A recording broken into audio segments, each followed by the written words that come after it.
नमस्कार जय जगन्नाथ। आज आमे पनीर बटर मसाला करने को जाऊे। तापाई आवश्यक सामग्री होची सुखिला मसला रे तेजपत्र, अलैच, लवंग, दालचीनी और गोलमरीच। ता सहित मुझे जीरा भी नहीं, काजू, टमाटर, रसुण, अदा, पियाज, लंका आउ पनीर आ ता सहित गरम मसला आवश्यक अनुसार लुण पकाइबे। आगो को देखंतु कौन कौन पक। प्रथमे कड़ाई गरम करी सेथिरे चामच तेल देबे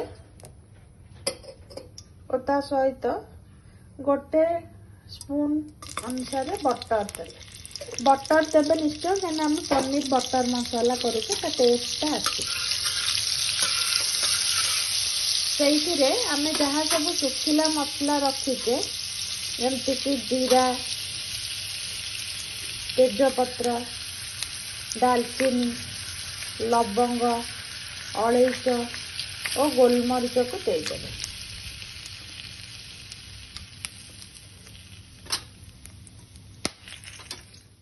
एबे देखंतु पियाज टिके फ्राए होला पर हम अदा रसुण को भी देइबे। आको सब एबे टिके भाजी दबा। देखंतु हमर भजा ऑलमोस्ट हेई आसिलानी।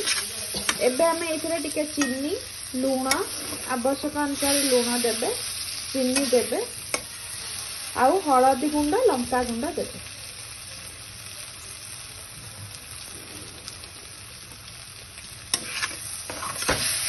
ये सब को भलसे गोलेला परे मु रखिथिबा काजू को भी दे दे आउ टिके फ्राई करते। एबे हमें भाजी रखिथिबा मसला को सब ग्राइंडिंग करदेले ताकू हमें एबे टिके बटर दे देछि कड़ाई रे सेथिरे पकेई दबा।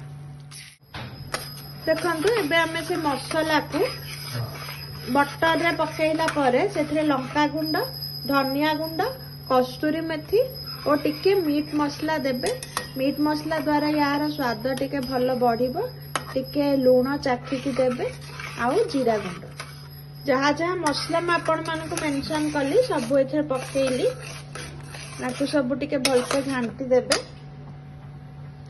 सेइथिरे हमें बॉयल कर रखिथिबा पानी, गरम पानी दे दबा आउ पनीर को पकाई दबा। मैं कंचा पनीर पकाए कहीं ना भाजी की पकाइले टिके टाण लगे, कंचा पकाइले टिके टेस्ट लगे मते।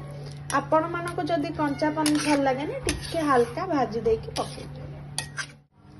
एबे देखंतु हम पनीर बटर मसाला ऑलमोस्ट रेडी हो गलानी। हम एथरे धनिया पत्र दे दबा।